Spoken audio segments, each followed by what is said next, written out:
Y para charlar de este y otros temas, hemos convocado al diputado nacional Juan Carlos Giordano, diputado nacional del Frente de Izquierda y de los Trabajadores, que muy amablemente, siempre que lo convoco aquí desde el arranque, desde Radio Sónica, nos atiende. Buen día, Juan Carlos, ¿cómo te va? Maximiliano Lequi te saluda. ¿Cómo andás? Feliz año.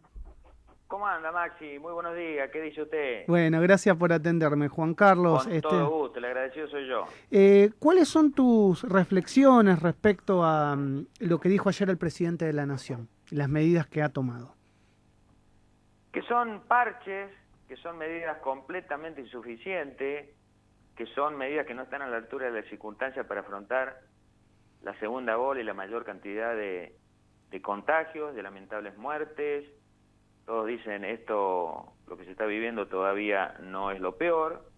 O sea, estamos en una situación sanitaria y social muy mala en nuestro país. Sanitaria porque la pandemia sigue para adelante y no hay medida desde el punto de vista sanitaria de los hospitales, aunque el gobierno diga con su doble discurso que quiere cuidar o sigue cuidando la salud de la gente, en primer lugar de los profesionales de la salud. Y segundo, de la situación social, una situación, algunos describen como de explosiva, pero bueno, los datos son ultra evidentes. Estamos hablando del 42% de pobreza, estamos hablando del 47% de la pobreza, como se mide ahora, multidimensional, 57% de niñas y niños pobres.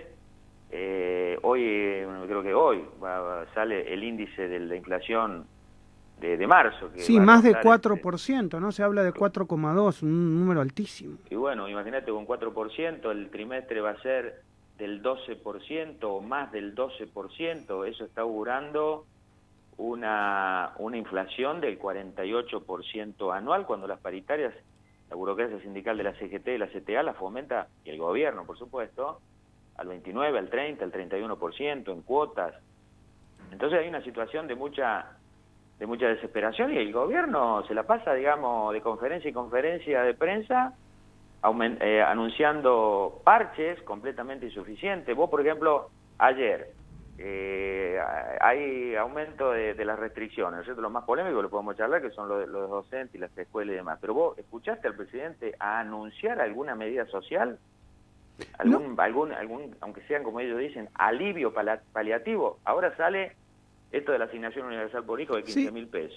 Y salió hoy a la mañana y yo me pregunto si eso en realidad ya estaba pensado, de verdad, lo pregunto con mucha honestidad intelectual, si estaba pensado de antemano o lo anunció después de los cacerolazos y la gente en la Quinta de Olivos ayer. Por eso me pregunto, digamos, a consecuencia de qué se anuncia hoy a la mañana sin decirlo ayer. Claro, pero fíjate vos que sacamos la cuenta, nosotros como Izquierda Socialista tenemos un periódico digital, entre el Repro 2, la tarjeta alimentar, lo que pone el gobierno de los comedores, potencial trabajo, asignación universal por hijo y las becas, no podemos contar el IFE porque el IFE lo sacaron. El IFE, que era una miseria absoluta porque eran 5.000 pesos por mes, era una erogación anual de 1.800 millones de dólares. Sí. Pero todo lo que te resumo yo son 3.200 millones de dólares, cuando el gobierno pagó desde que asumió hasta acá 6.000 millones de dólares de la deuda externa. O sea que la prioridad no han sido precisamente los más vulnerables. Y hoy tenerlo a Guzmán, que se entrevista con el Papa para que dice que lo bendiga para llegar a un acuerdo con el Fondo Monetario Internacional. Vamos a ver que ponerle un endeudamiento de 50.000 millones de dólares, una economía que está devastada en nuestro país para pagarle a los usureros internacionales, y que la prioridad del gobierno sea tener a su ministro de Economía reunido con el Papa y con presidente para decir queremos pagar la deuda externa con el Fondo Monetario Internacional, o sea, reconocer la deuda de Macri del 2018. O Sergio Massa, la vergüenza de Sergio Massa, recibir al enviado de Estados Unidos a comer un asado de lomo, entraña, bife de chorizo y todo lo demás para decirle abrimos la puerta. ¿Para qué? Para seguir siendo una semicolonia de pagar una deuda externa que es completamente inviable en el medio de la pandemia. Ahora entonces, todas las medidas son completamente insuficientes, paliativos, porque si vos te recordás, Maxi, nosotros desde que comenzó la cuarentena a principio del año pasado, presentamos un proyecto de ley, hicimos una campaña para que de verdad, después ahora la revista Forbes lo está ratificando. En la pandemia los ricos, un sector de ricos, de grandes empresarios, de multinacionales, laboratorios, hicieron grandes fortunas mientras la población mundial en Argentina se hunde en la pobreza. Entonces, desde ahí nosotros dijimos, hay que cobrar un impuesto a las ganancias de los bancos, de las multinacionales, de Mercado Libre, de Techín, Laboratorio, etcétera, para hacer un ingreso de 20 mil millones de dólares para combatir la pandemia del coronavirus y para combatir la pandemia social. Después se terminó en ese aporte voluntario que no significó siendo absolutamente nada. Y que se recaudó muchísimo menos de lo que se esperaba también, ¿no? Y se va a pagar en cómodas cuotas. Se va a pagar en cómodas cuotas. Y lo otro que estábamos diciendo, y por eso es bueno reflotar también el tema de la pandemia, en su momento, cuando todos empezaron a hablar de la normalidad. Viste que hay una discusión enorme, mediática, ¿no es cierto?, frente de todo, el gobierno, la reta, Juntos por el Cambio. Ahora, en relación a volver a la normalidad, cuando Argentina no estaba normal, fue una bandera de todos. Sí, inclusive Juntos por el Cambio, ahora Macri dice, bueno, tratemos de mantener la mayor normalidad posible. Ahora, ¿cuál es la mayor normalidad posible en el medio de una pandemia donde crecen los contagios, en el medio de la miseria donde crece la pobreza? No hay normalidad. ¿Cuál va a ser la normalidad? Por ejemplo, lo de las escuelas es una cosa obvia. Los docentes, como Jorge Adaro, Mariana Escayola, que es ADEMI, pero de un montón de otros gremios acá, los UTEBAS multicolor y todo lo demás, le estaban alertando al gobierno de Trota y al gobierno de Larreta, diciendo que poner 15 a 20 millones de personas movilizadas en la calle iba a generar más contagios. Ahora el gobierno no lo dice a eso, porque no lo va a decir nunca, efectivamente, no va a decir, tenían razón los docentes combativos cuando nos decían eso. Pero hay médicos, epidemiólogos, que dicen lo mismo. ¿Cuál es el gran hecho que cambió en todo este tiempo y generó un boom de los contagios? Poner 15 millones de personas en la calle. O sea, eso significa que los subtes están atestados, que los transportes están atestados, que los trenes están atestados, que los colectivos están atestados y todo lo demás. Ahora, fue la normalidad, porque después dijeron, bueno, vamos a liberar todo. Si son gobiernos que dicen, cuidamos la salud y la economía. Ahora, fueron los grandes empresarios que dijeron, bueno, empiecen a liberar. Una de las, por ejemplo, de las actividades, estratégicas en el origen, en su momento, fue la minería. Sí. La minería fue esencial. Vos imagínate vos, si el gobierno entonces empezó a liberar, entonces estamos en una situación muy delicada. La vacuna no aparece, Maxi, la vacuna no aparece. ¿Por qué no aparece la vacuna? Y ahí había algo importante que ustedes reclamaron desde el primer día, que era la declaración de utilidad pública de la vacuna. Vos imagínate, Maxi, a ver, tenemos 1,7% de la población de Argentina solamente vacunado con las 2 dosis. Hay 5 millones vacunados con una dosis. El gobierno dice que esos 5 millones están inmunizados. No están inmunizados. No están inmunizados. Ellos mismos lo decían, tenés que ponerte las 2 dosis. Exacto. Sí. No están inmunizados. Ahora, que Alberto Fernández ayer no haya dicho nada del verdadero escándalo nacional, no van a decir nada del vacunatorio VIP, ya lo negaron, no hubo vacunatorio VIP para el gobierno. Pero no decir nada de que se van 24 millones de dosis por mes de una vacuna del principio activo, del antígeno, o sea, la vacuna en sí mismo que se produce en Garín, para beneficio de Carlos Slim, que es el otro magnate multimillonario con Liomón en México, le tenía que poner un frasco y no le puso un frasco, y ahora eso pasaron todas esas vacunas a Estados Unidos, y que de esa vacuna no haya una que se haya destinado a nuestro país, no haya una que se haya destinado a Latinoamérica, cuando nos hicieron un verso de que esas vacunas, si las hacían en Argentina, mirá qué emprendimiento, Hugo Sigman, tiene un laboratorio modelo, es un laboratorio de vanguardia, entonces Argentina, Hugo Sigman, financiado inclusive ese laboratorio con fondos públicos, que fue inaugurado por Alberto Fernández y todo lo demás, con una alianza estratégica, como dijo Carla Bisotti el otro día, la defendió, una alianza estratégica con México, que de estratégica no tiene nada porque se mandaron la vacuna y acá la vacuna no volvió ni una, y con AstraZeneca. Ahora, el gobierno compró 22 millones de dosis y ya pagó el 60% de contado. ¿Vos sabías, Maxi, esto? Es impresionante lo que está el dato. 60 millones de dosis, lo reconoció el funcionario de Bisotti el otro día cuando fue ya se pagaron. A declarar al Congreso. Entonces el 60% ya está pago, la pagaste vos. La pagué yo, la pagó un trabajador, la pagó un jubilado, No, pero... la pagó una persona que hace changa. Pero pará, no es broma, o sea, la pagamos constante y sonante, no nos equivocamos de cuenta como le pasó a Paraguay, la pagamos y no llegaron. La pagamos, no llegamos, y el gobierno no toma una medida en defensa del pueblo argentino. Fíjate que el gobierno se la pasa diciendo, estamos con los más vulnerables, los adultos mayores, el Estado presente. No tomó una medida que es ultra necesaria, que la han tomado otros países como Italia. Italia, por ejemplo, impidió que se fueran 250.000 dosis de su país de AstraZeneca, porque si iban a Bruselas, AstraZeneca le había hecho un compromiso a Italia, las incautó y vacunó a la población italiana con esas 250.000 dosis. Entonces nosotros, desde la izquierda, con un montón de profesionales, científicos, FESPROS y todo lo demás, estamos diciendo lo mismo. Nora Cortiña firmaron una declaración y una carta enviada al presidente de la Nación. Señor presidente de la Nación, haga algo para que no se vayan las 24 millones de dosis por mes de Garín, provincia de Buenos Aires, 42 kilómetros de la Casa Rosada. Que no se vayan al exterior, que se queden en nuestro país y que Argentina ponga en marcha una producción nacional de vacunas, porque lo puede hacer con los laboratorios públicos, con los científicos que tenemos, con el hemoderivado de Córdoba, con el Instituto Biológico de La Plata, etcétera, etcétera, etcétera, y con toda la industria del vidrio que podrían hacer los envases tranquilamente.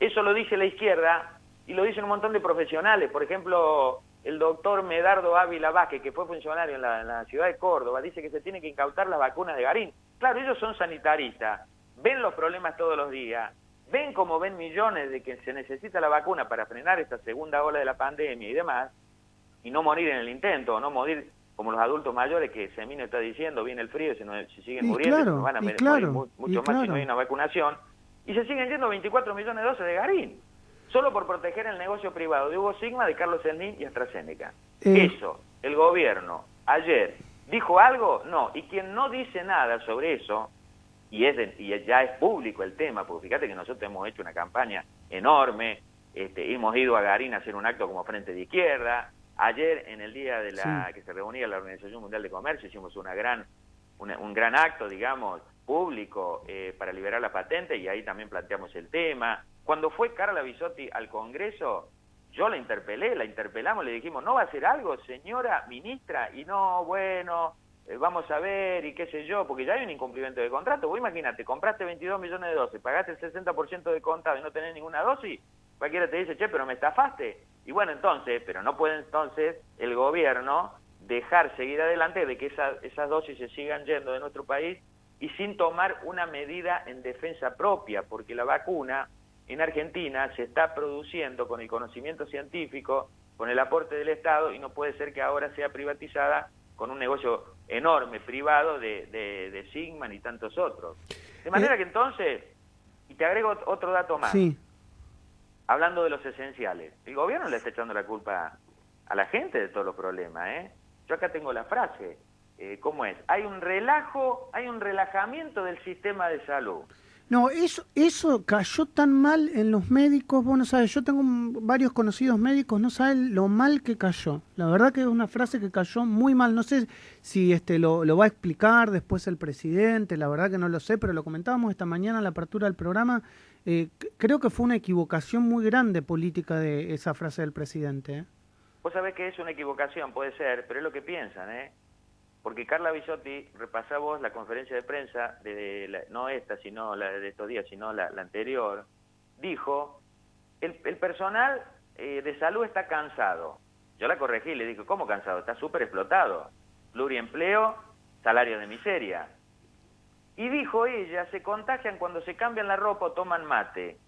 Una barbaridad, un dicho propio de un CEO de Macri. Pero esto de relajar el sistema de salud, vos sabés que estar en la primera fila y que un presidente de la nación, aparte de que después te dice una vez, bueno, ¿te acordás cuando hizo el discurso en el Congreso, pidió un aplauso por el sistema de salud? Pero ellos piensan esto del sistema de salud, de los trabajadores, porque no tomaron tampoco ninguna medida. ¿Cuál es la medida que tomó ayer el gobierno para el sistema de salud? Que el sistema de salud, el sistema público, y los profesionales y los trabajadores que todos los días combaten el COVID en la primera línea, que tienen un montón de muertos y contagiados. Ni una. Ninguna. Sí, bueno, y ahí te agrego algo que también yo me vengo enojando, viste, mucho cuando veo algunos del sector privado, entre ellos Claudio Velocopit, llamando al cierre, y digo, bueno, ¿y qué hizo el sector privado para mejorar el sistema, tener más camas? Porque, viste, uno siempre se centra en lo público, pero también vemos a todos los privados del sistema de salud saliendo a pedir mayores restricciones, pero no ves demasiada inversión, y sin embargo las prepagas no bajan, al contrario, aumentan. Ahora aumentaron porque fueron autorizados los aumentos por el gobierno. Lo que no hay también es una medida, Maxi, fíjate que sería elemental. Si vos querés combatir una pandemia tan tremenda, tendrías que centralizar el sistema de salud. Eso me acuerdo que fue una propuesta que ustedes hicieron desde el primer día, es verdad.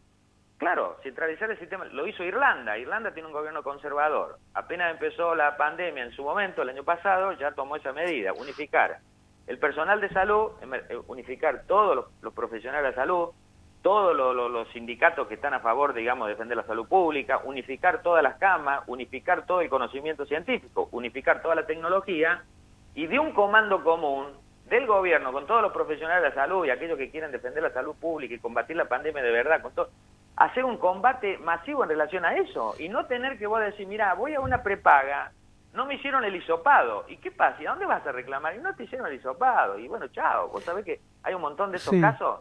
Yo voy, contagio estrecho, el hisopado vení mañana, pero tengo que volver a mi casa, tengo un contagio, y bueno, quédate ahí, después vemos. Toda una anarquía completa.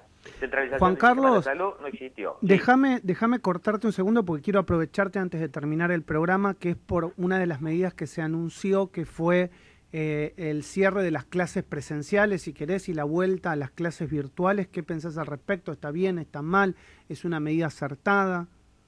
Mira, los docentes combativos, te digo, ¿no? Porque los docentes, que yo, Baradel y todo lo demás, están cómplices con el gobierno. Pero los docentes combativos, los que vienen luchando y defendiendo la educación pública todos estos años, ellos fueron muy claros y dejaron claro que la presencialidad es el ideal. El contacto docente-alumno es el ideal. Es la única, es la forma, digamos, es la forma que conocemos y que se conoce de la transmisión de un conocimiento de la mejor forma, ¿no es cierto? La interactuar y todo lo demás. Ahora, en el medio de la pandemia, en el medio del crecimiento de los contagios, en el medio de que venía, digamos, y que las escuelas no estaban preparadas,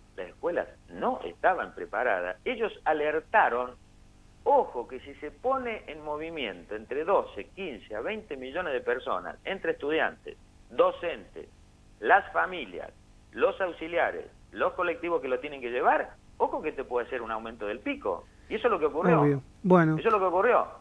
Sí, eso sí, y a nivel mundial, cuando se estaban cerrando muchas de las escuelas, no se escucharon. Si ahora el gobierno retrocedió, quiere decir que la razón la tuvieron los docentes combativos que alertaron sobre esto y que no fue ninguna. Entonces ellos decían, hagamos un sistema mixto. Puede ser presencial, veamos una parte, pero también mixto, que sea virtual. Bueno, hoy le están dando la razón a esos docentes que, efectivamente, los sanitaristas dicen, los honestos sanitaristas, ¿no? Porque hay de todo. La explosión de poner a millones de personas en la calle con el tema de la presencialidad a cualquier costo, empujó la explosión de los contagios. Bueno, Juan Carlos, te quiero agradecer siempre por atender a mi programa Radio Sónica, te mando un abrazo grande y bueno, desearte lo mejor a vos y a todo el equipo del Frente de Izquierda que siempre son tan atentos con nosotros. Un abrazo grande. Maxi, te digo una palabra final nada más, hay una gran huelga, y hablando de los esenciales, del personal de salud en Neuquén. Sí. No venían recibiendo un aumento de diciembre del 2019, 2020 no recibieron nada y ahora le dieron un 15%. Están cortando las rutas, los piquetes, están garantizando por supuesto las guardias mínimas. Le estamos dando toda la solidaridad.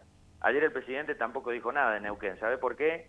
Porque defiende los negocios de las petroleras y de Vaca Muerta. En Neuquén está Vaca Muerta. Vaca Muerta fue promocionado por Cristina Kirchner, por Macri, por Alberto Fernández, que nos iban a salvar. En la provincia de Vaca Muerta, las trabajadoras de la salud están de paro haciendo piquetes porque cobran salarios por debajo del índice de pobreza. Le estamos dando todo el apoyo, viajó nuestra diputada Mónica Slotauer, la directiva de SICOP Mónica Méndez, nosotros pusimos para el fondo de huelga, 30.000 pesos de nuestra dieta, bueno, todo el apoyo para que esa lucha triunfe, porque si esa lucha triunfa, y bueno, esa sí es un gran logro de los esenciales.